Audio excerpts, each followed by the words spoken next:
I'm so happy that you're joining me today, Brad. You're a good friend of mine. You serve on the Lewiston School Board. You were my seatmate for so many years while I served on the Lewiston Board.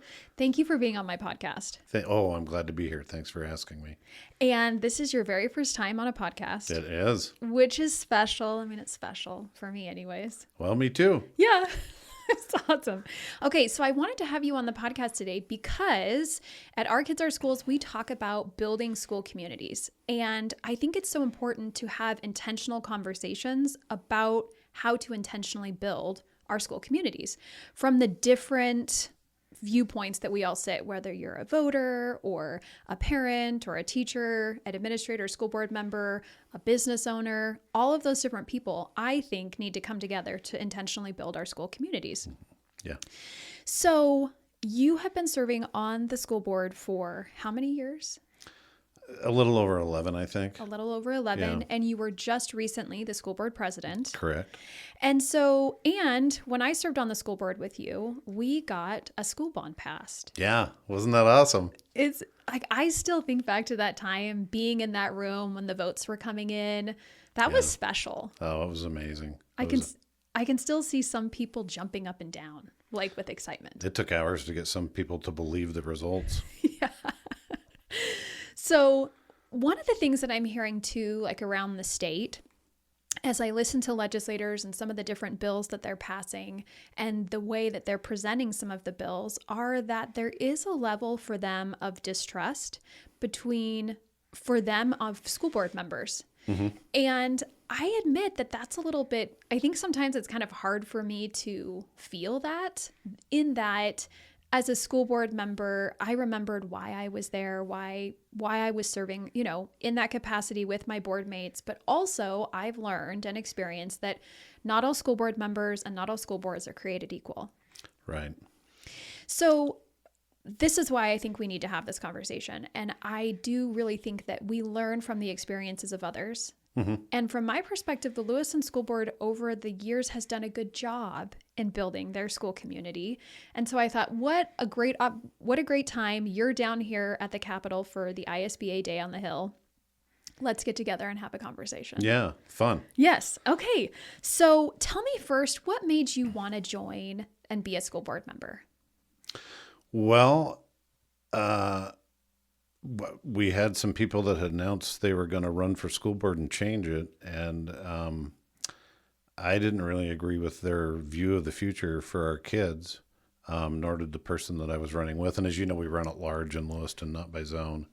So that's the biggest reason I jumped into that race. Before that, I had been appointed, but not very long ahead. And the commitment was, okay, if we appoint you, you're gonna run, right? And it's like, yeah, I'll run. And I've been around politics a long time. A good festive race doesn't bother me or scare me. I actually kind of embrace it and enjoy it.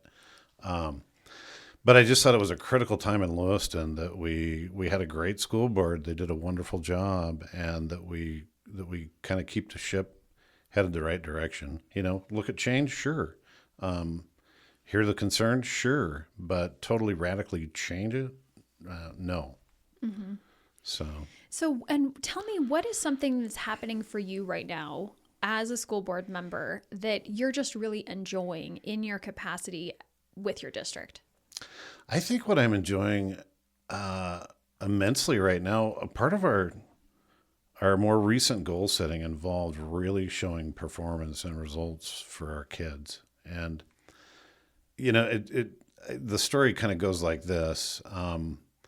The voters are very good to us in the sense that they pass this override levy every 5 years, and it's very generous. And they built us this new school, this new career technical center. We've gotten our teacher pay up. We've been working on classified pay. So in other words, all the tools are in place. It's like, okay, we are not really in want of too much to really start cranking it and performing. And not to say that we hadn't been, but the goal is to be one of the best. And I think we're going to get there, and that's really exciting. The other exciting thing is that kind of goes full circle with what you'd mentioned earlier with kind of just interacting with the public. We have really worked hard, even since the bond passed. I mean, there was an emphasis then to communicate well with the public, but it was kind of a different reason. Now the reason is to have a continuous conversation with parents and taxpayers and grandparents and business people and share our good stories. We have so many. It's amazing when you go through our schools, how many neat things happen every day, and people aren't going to know about it unless you share that. And so we've really been working on social media and other ways to try and, get that out there. And that's been fun. And even at our meetings now, they look different than when you were there. We have the first part of the meeting is a different school comes in to every meeting, and the kids present, not the teachers, not the principal, and they share with us what they're doing. And it's so cool. These little 7-year-olds are telling us, well, this is my score in ELA, and this is my score, and this is where I'm at, and this is where I want to be, and this is how I can get there. I mean, they're really taking ownership. So that's fun to see. And then our work sessions, we talked about it when you were there. I think we actually got it done to where we take that to a different school every time, get into different neighborhoods. And just that alone has been great, because when 20 kids come, well, 20 to 40 parents come, and 10 to 15 grandparents, and they're excited, to be welcomed into that community. So that's been a lot of fun to see that firsthand. And I think as a board member, seeing that, once a month reminds you, okay, this is what we're about, I love that you're saying that you're inviting, that you've changed the structure a little bit of how you do your board business, and bringing in the kids. And that brings in like two different components that you're talking about. One, the kids bring in the parents and the grandparents. So now all of a sudden you have all these community members that are in this board space that are interacting with you. Yeah. And then also from your position as a school board member, it's reminding you on a regular basis why you're there. Yeah. To be there for the kids. It keeps us grounded, I think, very much so, with what it's really all about. And it's, to be honest, it's just really fun. Yeah. Well, I've been following along on social media, and I love seeing the different schools that are popping up and the kids that are there. I mean, it's just every day there's something new on my feed from the Lewiston School District. And I do love it. It's been awesome, actually, to see that messaging go out and to see it grow. People are starting to kind of watch it and enjoy it, because they'll see a grandkid or the neighbor kid or, somebody that they know. And it really, I think, helps make that connection to their local school. And believe it or not, that's being done with just a halftime position. We've been lucky in that we've had some really brilliant people doing it. I think they've been super effective, but, because the fear is when you do that, it's like, okay, if we start spending money on this, is that the right place for our resources? Shouldn't that be in a classroom? That kind of thing. And this I think we found a really happy medium. Mm-hmm. Well, and I think it really points to the need, though, that there is a lot of value on informing your community, building that community. And one of the ways that you build community is by sharing what's going on and building that transparency within the different components that the different tools that you have to use for that. Yeah. So, I think that really is important. And I saw last fall that I think I watched like a Facebook Live or an Instagram Live on how you guys broke ground for your phase 2 of your school. Right. And it was neat to be able to watch that from afar. And as the board president, you were kind of sharing a little bit of the history for how the community got to where you were right there. Right. So would you share a little bit of that? Because I think one of the things in the terms of knowing how a school board can work with their community to get things done for the district, I have read lots of different articles about what different school boards have done to try to pass bonds and levies and build trust with their community. And one of the things that I see is that I don't think a lot of school boards know how to build that trust and build that positive rapport with their community in a way that's creating participation that's helping the school district. Yeah. And so that's something that I really feel like Lewiston did such a good job on, learning from all of those years of not getting the results that you wanted to where you find yourselves today. And that's why I feel like it's just such a pertinent conversation to have and to help other districts around the state. Yeah, that was... So you definitely are right in talking about us learning from our past and moving forward from there. And I think all of us, we love to acknowledge our past board members and the groundwork that they laid for us because we learned so much from what they did. And we had some great leadership of our own. Dr. Donaldson nailed it when he said, we need to talk about the programming, not the building. And so that's when the idea was born about a 9 through 12 school, which we were one of the only ones in the state that didn't have that. And I saw the reality of how much more opportunity that opened up when some friends of ours, when I watched our kids register, I was like, oh my word, this is amazing. But so the groundwork needed to be laid for the why. It's hard to proceed without the why. It's hard to make an argument while the building's old and the water pipes leak and, this and that. Those never seem to sell. And I've seen it done in other areas. And you get into that rabbit hole of, well, you're not maintaining it and da-da-da-da-da. So the idea was, let's have some vision. Let's talk about what we can do and how this could be better. And then if it's needed, then we'll make the ask. So that was kind of the first step.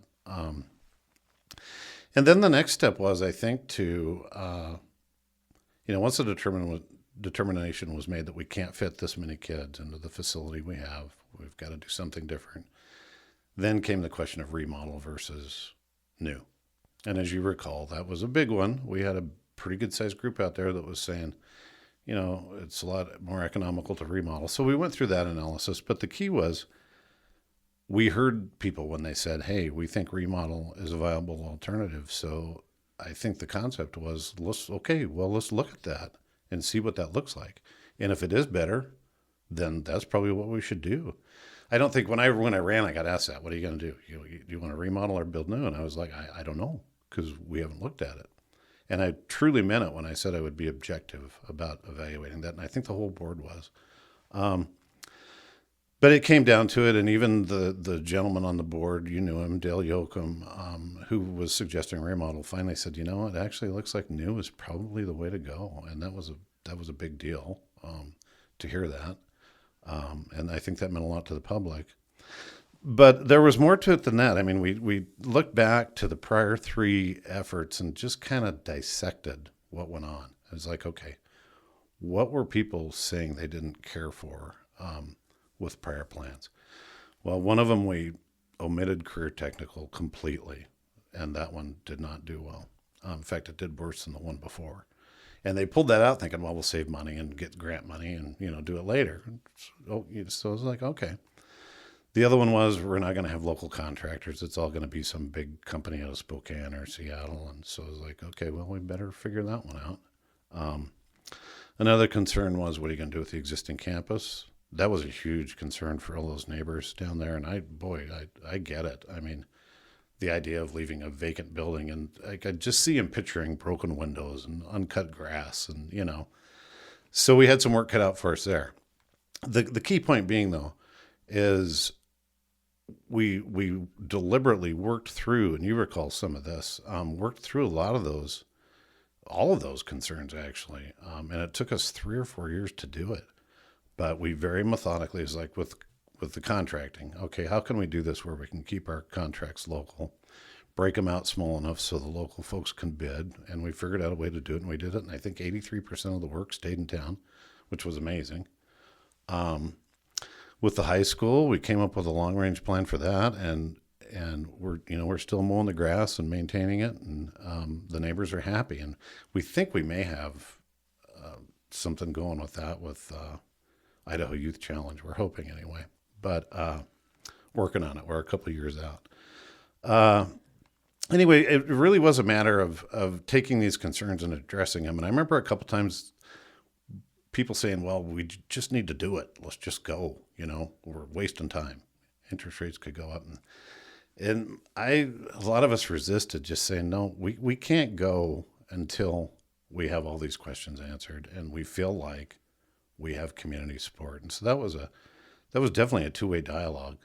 And it actually won over, you remember Marvin Duggar, mm-hmm. It won over some people that had been opposed strongly before, and they saw those efforts and they appreciated it. They were like, you're actually listening to us and hearing what we say. And he got on, he was on billboards for us. I mean, he was he was a strong advocate, which was just amazing. Mm-hmm.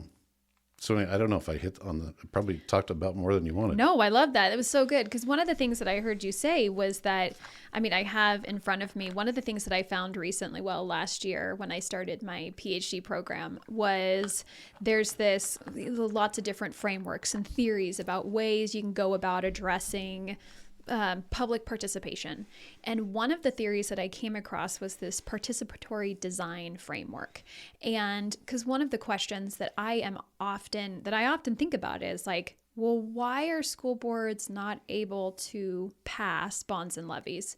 I mean, they can pass levies pretty easily. And bonds, I mean, it's it's a super majority that is required here in Idaho. We're only one of 2 states that require it. So the threshold is really high. Yeah. But there are some schools that have done it.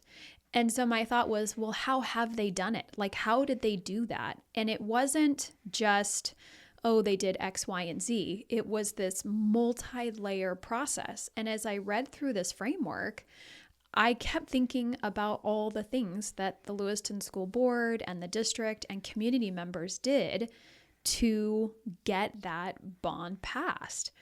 And one of the things that you talk about is like, you really focused on the why.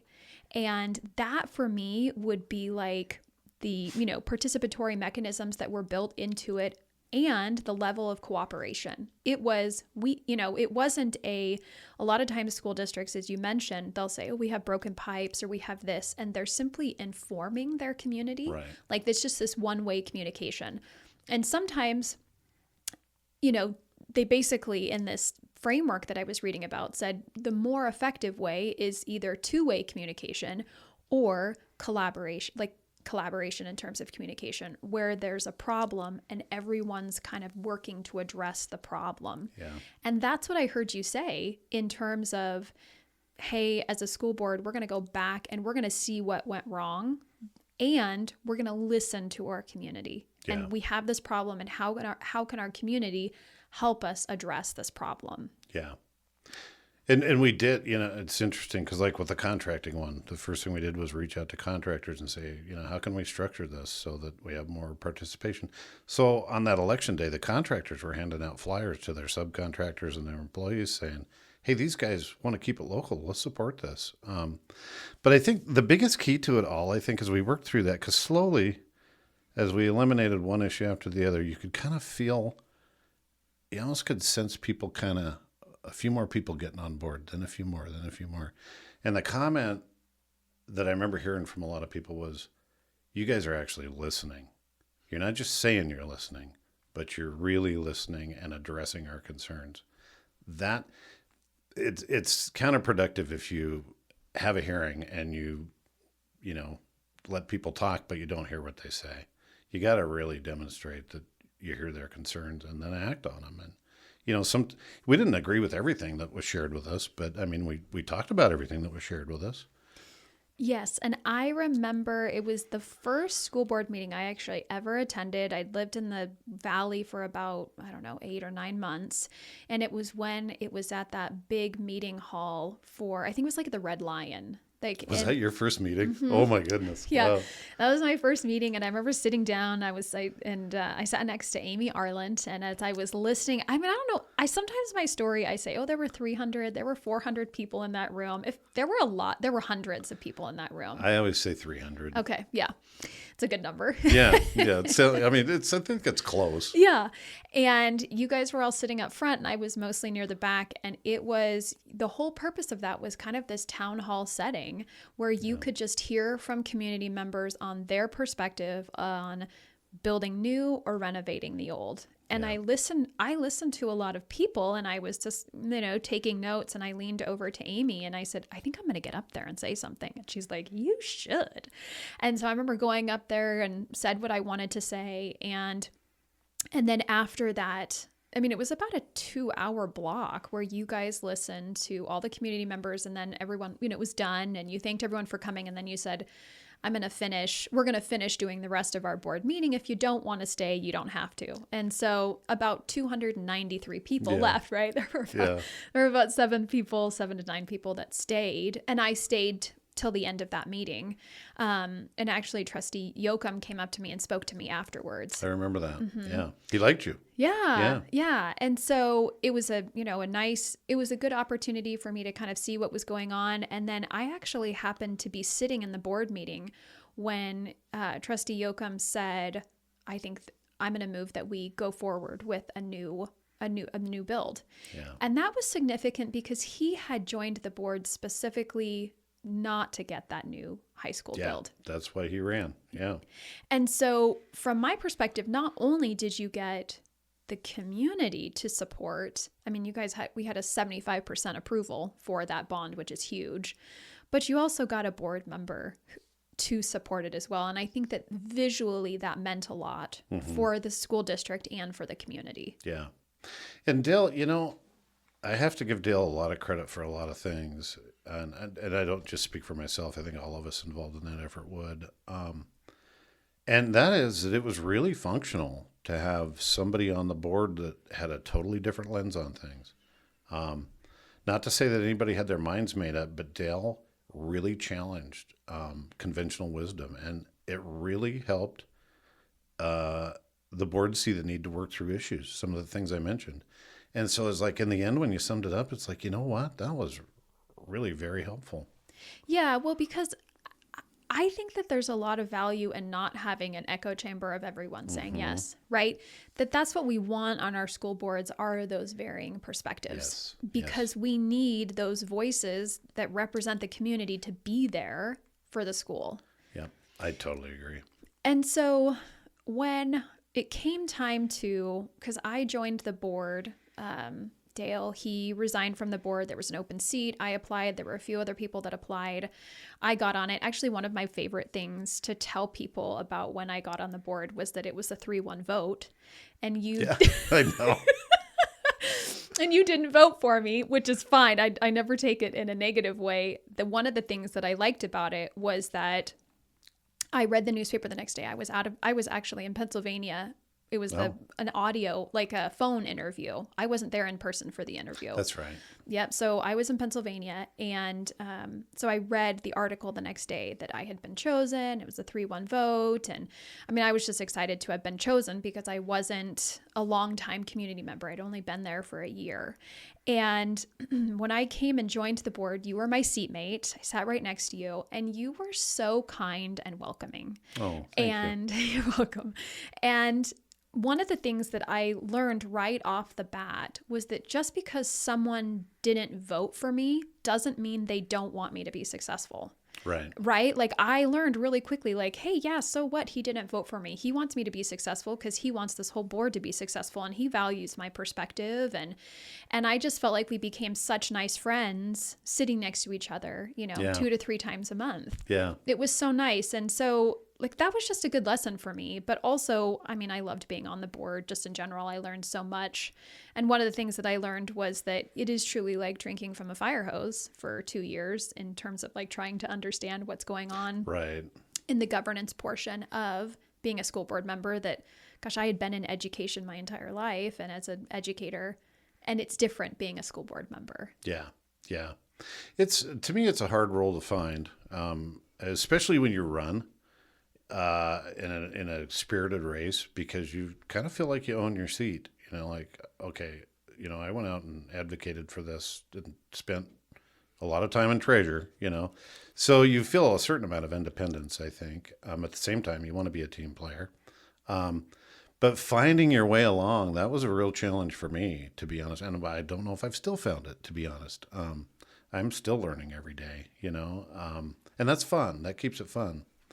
But I do want to speak back to your days on the board, because one thing I just loved about you was your different perspective. You really asked some really insightful questions that had us looking at issues in a way that we never would have had you not been sitting in that seat. And when you left, I missed that.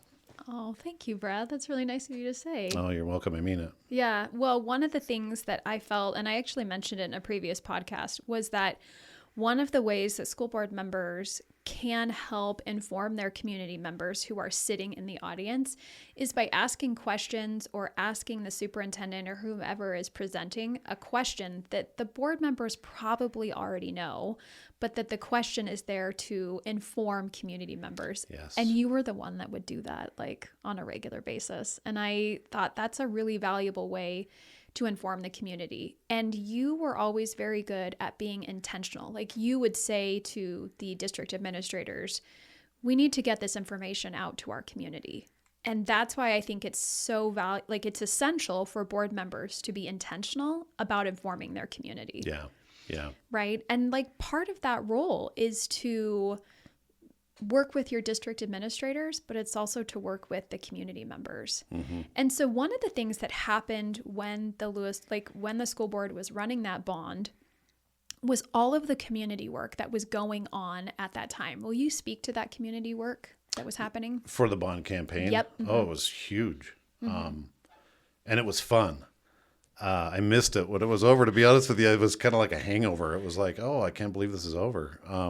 But I've been involved in a lot of different campaigns, ranging from gubernatorial races to a congressional race to a lot of legislative races. This would strike in comparison probably to like a large scale congressional race as far as the number of resources and manpower and motivated people. It was just, I mean, we had people coming out of the woodwork offering to help, saying, what can we do? What can we do? It was... Jesse Maldonado was amazing. Our staff were amazing. I've never seen anybody work a telephone in a phone bank like Lance Hansen can. That guy was amazing. He must have made 3,000 phone calls. But when you add up the summation of all the effort, I mean, we had 3 different ad agencies doing production on media. We had the Tribune, Lewiston Tribune was super generous to us with the free ad space they provided. But the ad agencies donated most of their work. And there was just a massive number of people that gratuitously, gave everything they could to help make this happen. And I think part of it was everyone knew it's like, okay, we had a good plan, we worked hard at it, and if we couldn't make this one fly, then we just didn't know if, what it looked like after that. I don't think anybody really wanted to think about it that much, but it was like, okay, we got to go 100%. And so it was a 24/7 really fun operation. And I think the key was we kept it fun. As you know, like there was a lot of efforts to reach out to the community, not in an advocate forum like the district would have information fairs. I think there was do you remember there was 11 or 12 different booths set up by the assessor was there to talk about how it would impact your taxes. The city was there to talk about infrastructure. LCSC was there, and the partnership, that's something I overlooked, was how important that partnership with LCSC was. That was an amazing boost. When the governor announced they were going to fund that CTE program of LC up there, I think the community was like, this could be a really good thing between the two of them. But yeah, it was the letters to the editor. I remember getting a call from Marty saying, okay, stop. I can't type all these letters in. This is enough. I know you're generating these. Just stop. And I said, I'm not. These are organic. They truly were organic. I mean, and you probably remember, I mean, you'd pick up the paper and there'd be 4 pages of yes letters. And I was like, wow. Oh, I loved reading all those letters. They were fun. I loved reading the letters. I follow the Lewiston Tribune online, and I think I saw Nathan Alford just recently share an article about how the Lewiston Tribune is only one of 100 locally owned newspapers in the nation. Yeah. And so, they did so much good work, and I think we had almost $100,000 worth of donations in terms of ads and time and just space, billboard space, radio, newspaper, advertising, all those different things. There were so many different people that came together. And I know one of the things that's tricky is that a school district can only inform their community. Right.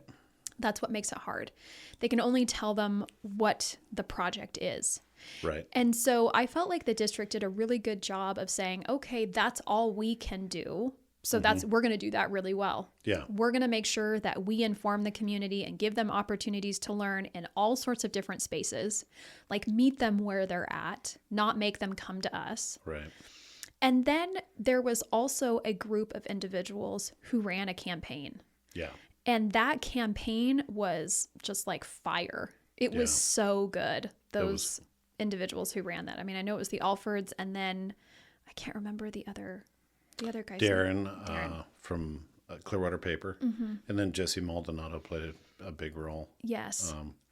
We had kind of it was a big group, actually. There was a steering group of maybe 5 of us that would meet almost daily, and then another group of about 10, maybe weekly, and then there was probably 80 to 100 that were broke out into these separate groups, like special events, voter outreach. I mean, just the phone bank alone, there must have been 50 different people manning that at different times. I mean, not there together, but 5 people this hour, 5 people next hour. I mean, it was, the volunteer effort was amazing. But Nathan and Joanna were awesome. Darren was really helpful too, and that he brought that business perspective. We'd be like, well, let's go with this, and he'd be like, no, you need to really boil this down to the dollars and cents, and he just kept us grounded, which was really good.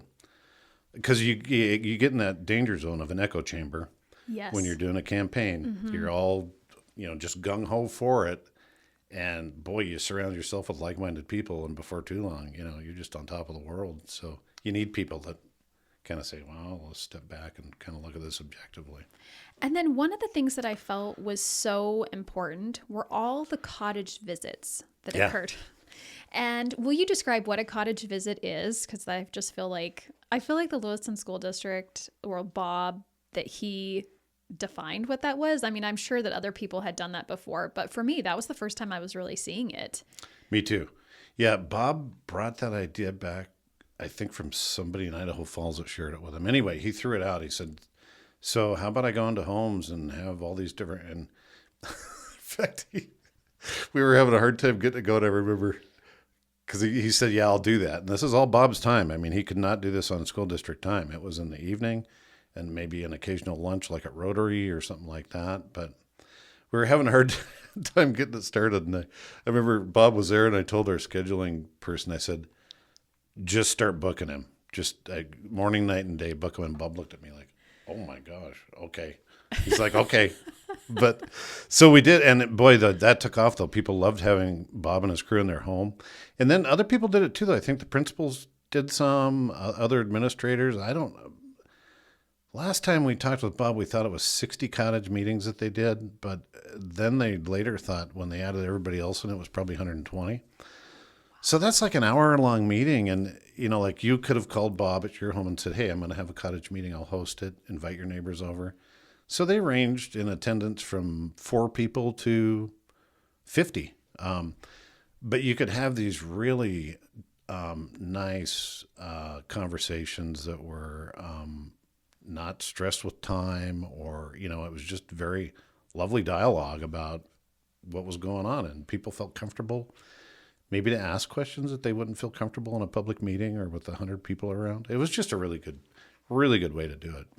And then not only that, but so they were informative, and then also sometimes the campaign, Yes for Lewiston, would come in, and they would very explicitly separate that time out so that people could ask, well, what about this? And then when it was something that they didn't feel that was beyond the scope, they would have the Yes for Lewiston campaign come in and tell them why they were voting for that. Yeah, it was usually a team effort. Yep.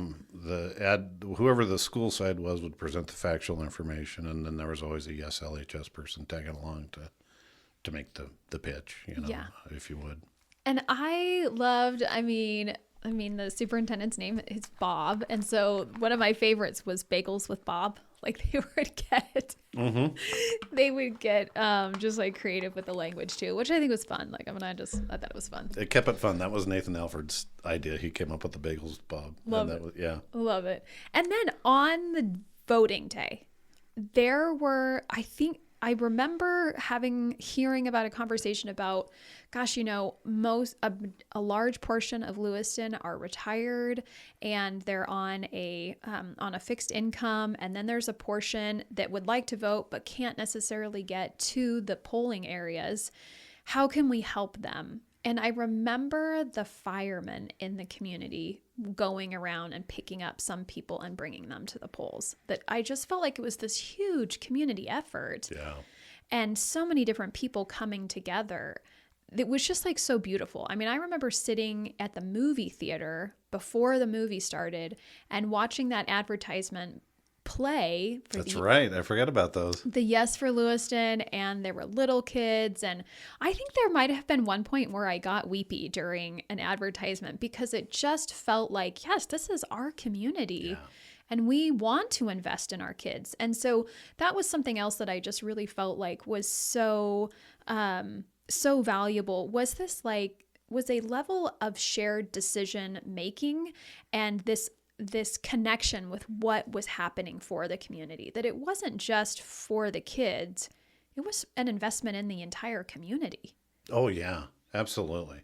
And I think the way you described that feeling, I very much had that feeling too. And it grew into that over time. In fact, I felt the day after election, I felt a stronger sense of community, I think, than I'd ever felt anywhere I'd ever lived at any point in time.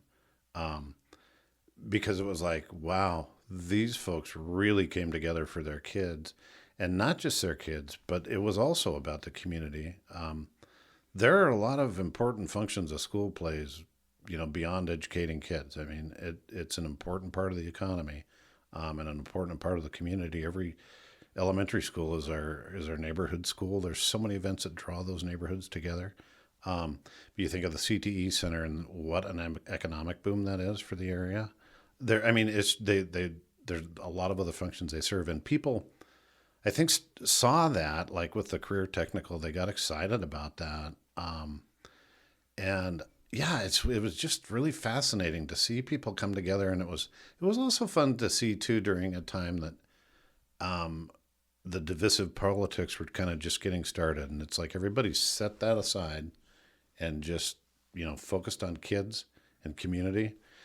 And boy, did they ever make a loud statement. I mean, to think 75% support with a higher turnout than we see in the governor's race for one issue on the ballot. They only came out for that one issue. That was amazing. It was amazing. And it was like this bittersweet moment. So we got that. We did everything. My entire time on the board was just getting that bond passed and then getting the school built. And you found us a lot of money. Yeah. The campaign. Yeah. I mean, I do have some experience with fundraising, right, with my kids and stuff like that. And so there was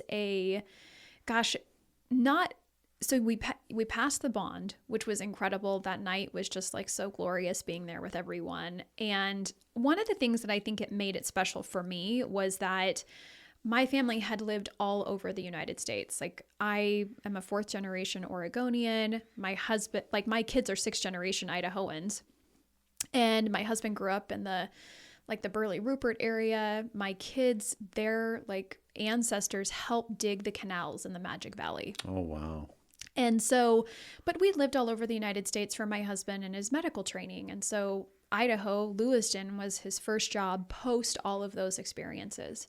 And so coming and being on the school, being chosen to be on the school board, and then a year later, or 9 months later, getting that bond passed, and being in that room with so many community members and board members, and it passes, and as you describe, that moment of community and being I got to be included in that.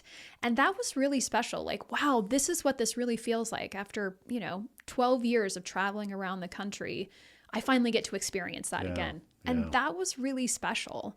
And then we, get into the business of building the school and making sure it wasn't just a one-time decision, hey, we're going to, giving information to local contractors and workers, we're going to keep this stuff local. It was a constant tell me how we're keeping this local. What decisions are being made, right? Yeah. All of those different components. And then being able to tour that school when it was all done, and once it was completed, there have been tours. Like, there were tours of the school, so the community could feel that sense of ownership for the school. Yeah. And because COVID kind of put a damper in that.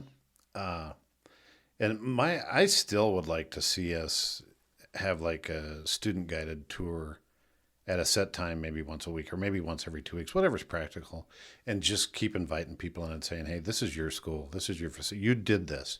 Come see it so you can be proud of it, and see the magic that people are working inside these buildings too. But you're right. It's funny because before you hit on that, I was thinking, okay, the election night was a big night and we were all so excited. And I think the next morning, a lot of us woke up thinking, oh my God, we got to build a school. Because it's like so much at play. And I'll tell you what, I think we had either some divine intervention or a lot of luck, because interest rates had to stay the way we projected them to stay. Well, that's a big, big thing. Construction costs had to come in the way they were estimated, and that you can have 10% plus or minus either way on that. We had to have the local bids like we said we would. We had to meet the timelines of when we were going to get it done, and we had to hope we didn't run into any kind of unforeseen problems. I mean, there were so many factors that could have gone upside down on us, and gosh, it came in on budget and on time. It was just it's like hallelujah, Yeah, it's so true. It's so true. And I think one of the things that I loved after that was that, so it was I think it was August of 2020. That's when the ribbon cutting ceremony was. I got an invitation from Bob to be there. And you came up, Yes. And that was so awesome. It was really, to me, that was just a reminder of how much the community was there, and that even though I wasn't on the board anymore, I was still included in the process. And I think that goes to the point that you had shared earlier about how, as a board, you were learning and appreciating the decisions of the people who had come before you to get us to that moment that we could run a bond, right? Right. And so the inclusion of all those people there, and it was so cool to be there and sit at that table. And I mean, it was just like right in COVID, so I can still see all the people out there spaced, the chairs. Yeah, I remember 6 foot, right? The chairs that were all spaced out. But just like the sense of accomplishment within the entire community, because gosh, I mean, I remember the groundbreaking ceremony. It was like freezing weather that day. Cold. And still so many people showed up. They had to walk through that frozen field, probably 100 yards. And what was it, 20 degrees? Well, I mean, it was cold. It was really cold. I remember, I think your wife let my youngest sit on her lap with a blanket or something. They both kept warmer that way, right? It was so cold. I still have a picture of our kids, at least my kids, the kids out there, and I can still see all those different moments. And then at the groundbreaking ceremony, so many people showing up. I know that this, Debbie Critchfield was there, she was the board of education president at that time. Was the governor there? I feel like he was. I think he was there for the final ribbon cutting, but not for the groundbreaking. No, the final ribbon cutting. Yep, yeah. He was there for that. And so there were just so many people that were there. I mean, and not only that, but there had been community donation for the CTE building, which was unprecedented. Normally schools don't get that type of donation. And the Diatley family, their donation to the CTE Center was incredible. Huge, amazing. When you add up what they gave, and then P1FCU, and then we also got a grant from EDA, which the Diatley family made possible because they were the match on it. I think right now, well, before more recent donations, we were sitting at $8 million in private money for a public school. I mean, you might hear about that for colleges and universities, but not often for a public high school. Yeah, the community just incredible. And then what was interesting was I was talking to a friend of mine. He's a teacher down here, but he actually grew up in the Lewiston School District. Oh, okay. And he's a music teacher down here. He's a band director for my kids at the Eagle High School. And he said he went and toured your new high school over the summertime or something like that. So he went, and he's got a friend, so the friend gave him a tour. And he talked about how it was just like even emotional for him to stand in the Performing Arts Center, that your facility is just so beautiful and breathtaking. And gosh, any music director in the state of Idaho would feel so fortunate to be able to have and to perform in that space. You know, the design on that, I think, was smart. There was a lot of really awesome things. And to give credit where credit is due, I honestly believe a lot of that credit for that rests with Bob and Lance, and then getting that thing built. I mean, poor Lance, he was a full-time project manager for 2 years. I mean, think of $60 million.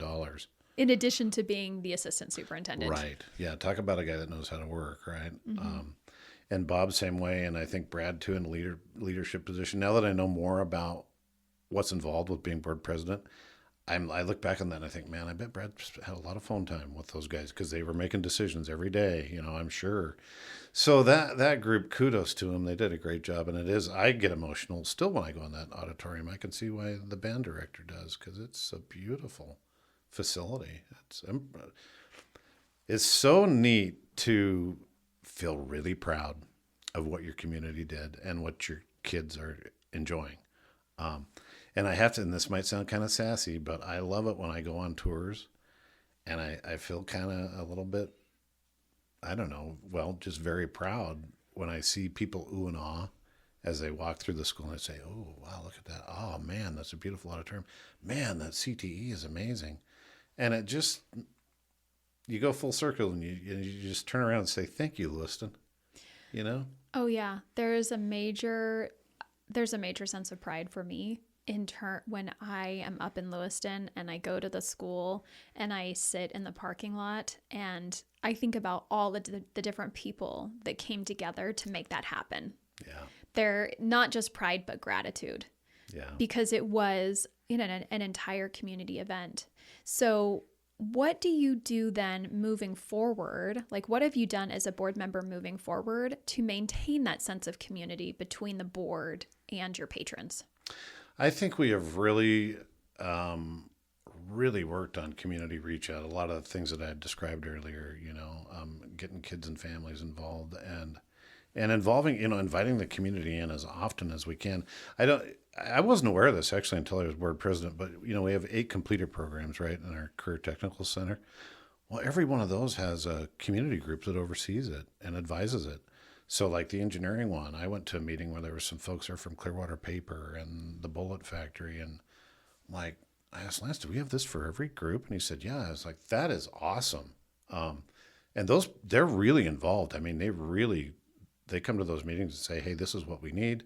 This is what we're looking for. Clearwater Paper has some of those kid manufacturing parts that they use in the plant down there. It's so cool. But all the different programs that we have, I think involving the community and providing that ownership to the board, I think is really important. The board has made a real strong emphasis on parent and community engagement. And I just think it's important to refer to it as theirs and always say thank you, Lewiston, because, they just did so much by passing that. And our levy. I mean, I can't forget to emphasize how generous they are to our schools with that override levy, because that is huge too. We would not be the district that we are at all without it. Mm-hmm. So as a school board member, what are things that what advice would you give to someone who is either thinking about or currently serving on a school board that would be beneficial for them as they serve in that role? That's hard because I think we're all different. We all bring kind of different talents and perspectives. And reflecting back on a comment you made earlier, I think diversity on a board is wonderful. If you all bring a different perspective, I think as a board you're much, you're much more effective and got a bigger lens on things. But for me personally, I think to be most effective, I need to usually pick 1, 2, or 3 things that are really important to me and just chug away at them and don't get discouraged. I've told some of our newer board members that, hey, the wheels grind slowly, but stay with it. You'll get there. And so, and you're not always going to have success. Like, for example, you remember I was pushing a farm to fork program. Thought that was the best thing in the world. Well, it turns out it's pretty hard to implement. And it's okay. I get that. I can accept that, but at least we explored it. So my advice would be, don't be disappointed if you don't see everything happen that you want. But I think to me, the biggest thing is keep that focus where it needs to be, which is what's good for kids, what's good for your community. And always remember too, that it's the taxpayer that you're making the ask from. Yeah, I really like that. And one of the things that I observed, like while being on the board, was that learning is such an important part of the role. That continuing to learn about what it means to sit in that seat, how can I be better in my role, and what sort of things am I interested in to bring into the sphere. I mean, kind of like what you talk about in terms of like when you shared like, oh, you were really into a farm to fork program. I totally remember that. And as a board member, you asked the district administrators, hey, this is something I'm interested in. And when we have a work session, I want to learn about this topic. Is it possible? Right. And that's what I think keeps a school board continuing to move forward as well, is the continued learning that's taking place. Yeah. Yeah. I agree. And I think, I have come to value some of the learning opportunities, I think more greatly than I used to, attending different ISBA events and, just different things where you learn about, I love always learning about what other districts are doing and other schools are doing. I just feel like the takeaway from that is huge. I love looking at things through a different lens. Even how people structure their agenda if it's different, it's fascinating to me because sometimes it's like, well, there's some real function in that. And we've learned from others and actually changed our agenda based on some of the things we've seen. But, yeah, I think learning is important. And to me, the biggest, thing that I've enjoyed about our board, and one reason I think we've been an effective board, is our culture. And I tell people a lot, don't for a minute think, because you see a 5-0 decision often, don't think that we always agree or that we don't deliberate. Don't think that for a minute, because we don't. The key is we are respectful and we talk through things and we find a compromise that we can all get behind. And to me, that is just, and we're seeing the importance of it more, I think, now with some of the other districts that are having challenges. Boy, it's hard to be an effective board if you aren't respectful and don't engage graciously with one another and with your staff as well. Mm-hmm. Well, and I agree that culture of the board is really important. And it, just like with anything else, it's intentional. Like it has to be intentionally built in to the interactions. And I remember my very first meeting, I was like super nervous. And I remember the one question I asked was super silly. I just remember it didn't really, I don't even think it had anything to do. It had to do with like a hiring person or something and a question. And I asked a question about kind of the application thing that had been submitted. And when the meeting was over, not one person made me feel silly about the question that I had asked. People thanked me for being there and right, like, oh, we're glad you're here. And it was just one of those nice things where I thought, okay, I think I do feel valued and I do like to be a part of this process. And wow, I have a board mate next to me who is asking questions and wanting to inform other people. And so, okay, yeah, my questions are important. And I remember when I asked a question I remember one time you leaned over and you were like, thanks for asking that question because I'd forgotten. And just those little pieces of making people feel that they're valued and an important part of the board is really key to building that culture. Yeah. And that trust, and your question probably wasn't silly. You thought it was, but nobody else obviously thought it was. It's funny because I remember when my first couple board meetings, I was paranoid. I was so scared. So I'm guessing you're just being harder on yourself. Well, and I remember thinking like, oh, the media is here and they're listening and I don't want to say anything stupid. I mean, all of those things come into play too, right? Well, and that's a big deal, actually. I mean, You want to make sure that you're saying things that are going to land. Right. Right. And that makes sense. And I mean, I remember like just kind of sometimes like taking notes and, just doing different things that were going to help me be successful in that moment and really learning to trust in my board mates in that process too. That we, realizing that, hey, we're all there for the kids. Right. And for the school and for the community. And that it's important for us to have those, relationships together and those build those partnerships together.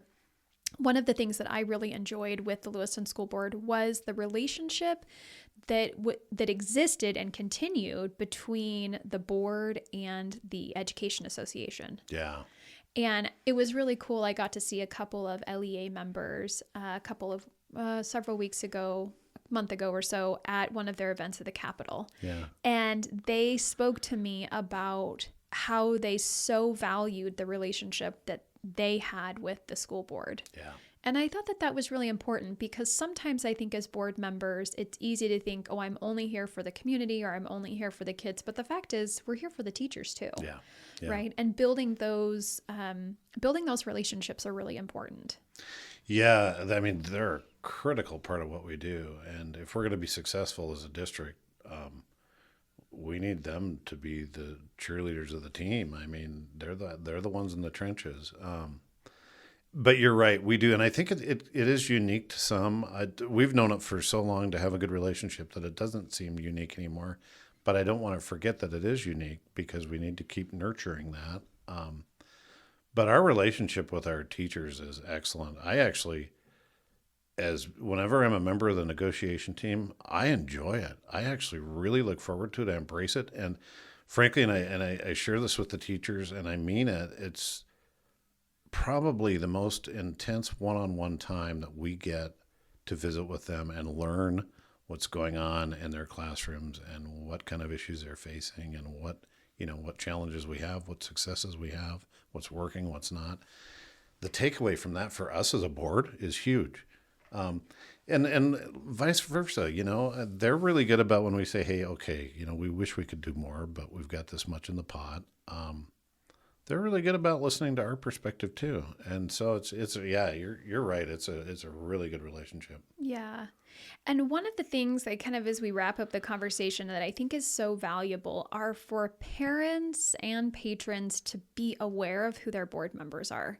Yeah. Because, gosh, I was just at a meeting not that long ago and I was talking to some parents and I was asking, like, have you contacted your school board member on this issue? And the response was, yeah, well, I contacted the principal. And like further into the conversation, it was the principal actually doesn't make that decision. The school board member does. Do you know who your school board member is? No, I don't. And showing them, like I pulled it up on my phone, like, oh, you live in this area, so this is your zone. Like your kid goes to this school, so this is your zone, and walking them through that. And one of the things that I observe is that there is a disconnect between parents and the school board, like who they even are. Yeah. And I think one of the things that COVID taught a lot of parents was that it's so important for us to be paying attention. Yeah. Yeah. We have to pay attention. That I talk to my school board member, like the person over my zone. And one of the things that I share with him is that, hey, I think that there are ways that you can improve on communicating with our community. Mm-hmm. Because I, like Alexis Morgan, the mother of now 3 kids in this district, I want this district to be successful. Yeah, absolutely. Like that's a high value for me. Yeah. So if there are things that I can do to help you in that role, I want to do that. And so for parents then to say, hey, there is a level of ownership that I should be taking in this. Yeah. And somehow staying engaged with whatever that is, whether that's on social media or whether that's, maybe following along in some emails, or that's sending an email to your school board member, asking them what their priorities are. Yeah. Right? What are ways that you're engaging with our community? Yeah. And staying informed. And mm-hmm. No, I agree. And you're right. I think most parents know their principal, they know their teachers. But I think there is probably not that kind of engagement with the board because it's, just a little bit more removed, I think, from, Yeah. So So I always end the conversation. I meant to tell you this earlier. I always end with 2 takeaways, like 2 key takeaways from the conversation. And when I have guests, I always ask the guest to go, and I usually go first. The guests are always like, well, will you go first? So I'll tell you, just kind of like to wrap up the conversation. Sure. So my takeaway from the conversation is that intentionally involving the community is key to helping the progress of schools move forward. yeah, That it has to be intentional. And when we are intentional and when we create that community buy-in, good things come from that. yeah. That's one thing I'm taking away. What are you taking away from the conversation, Brad? Well, one thing that I've learned more about is that you had a good time while you're on the board, and I'm glad to know that. And I'm glad to hear that election night was as cool for you as it was for, I think, all of us. But I think the biggest takeaway is you've helped me find some clarity on some issues and involving interaction, with parents and the public and the community. And that's something like I told you I missed that, and you're already filling that role again in helping me find that because you geared a lot of conversation questions that direction, and I think that's so important. And I got to hand it to Lance, and I think Stacy's going to emphasize the same thing that parent outreach and interaction is huge.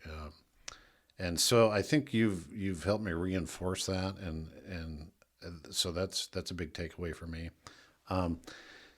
And honestly, from a totally different angle than what we're talking about, a different takeaway for me, and I hadn't thought about this, maybe because we've had a pretty good relationship with our school board, but the notion that there is some distrust out there for school board members with the legislature, and it's like, wow, because I just view us as being pretty pure thinking people, with good motive.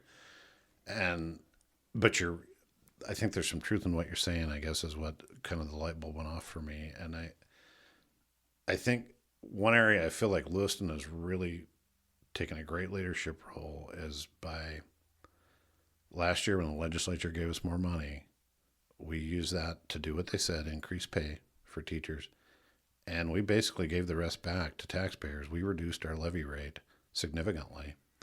And the message was twofold. One, we don't want to hurt our taxpayers. We don't want this to hurt so bad they don't want to support us. We only want what we need. We don't want more.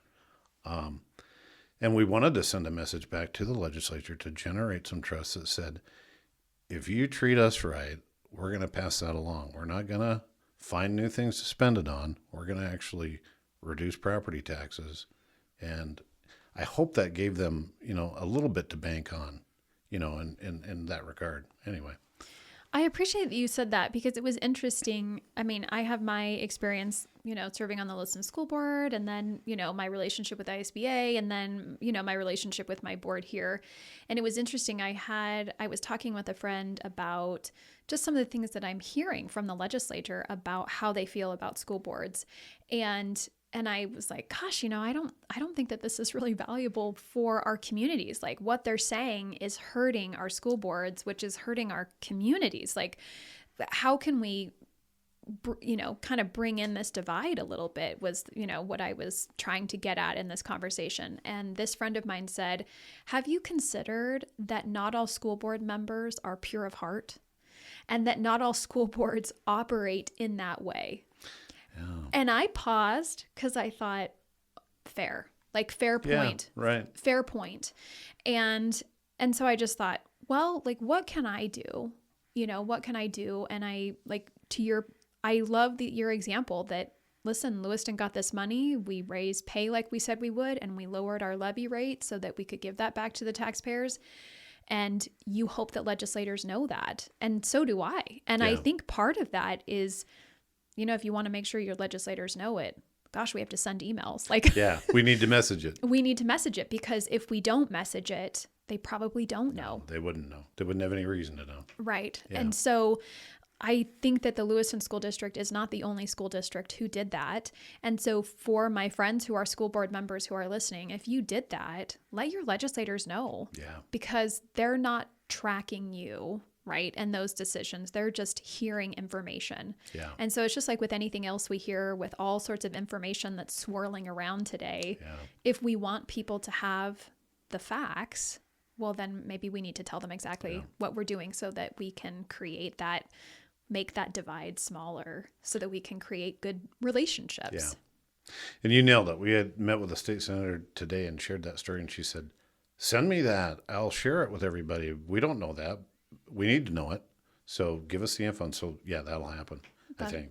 Oh, good. I'm so glad to hear that. That's awesome.